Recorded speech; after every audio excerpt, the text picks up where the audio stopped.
आज આપણે ASP.NET શરૂ કરવાના છીએ તો તેનો કોડ આપણે જોઈ લઈએ 2719 BCAM 304 3C web application development using ASP.NET C#.NET ASP નો ફૂલ ફોર્મ શું થાય છે active server page .NET default.aspx આ એક્સટેન્શનથી આપણે ફાઇલને સેવ કરીએ છીએ।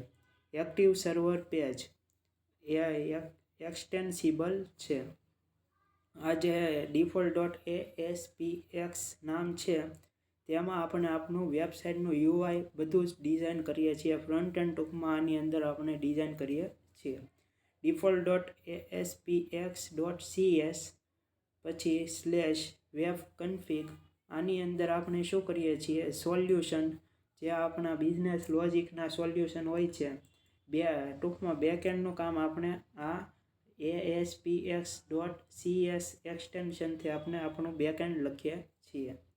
IIS internet information service unit 1 જોઈએ તો આપણે C#.NET programming and introduction to ASP.NET total hour આપણી 15 છે, માર્ક્સ આના 24 છે।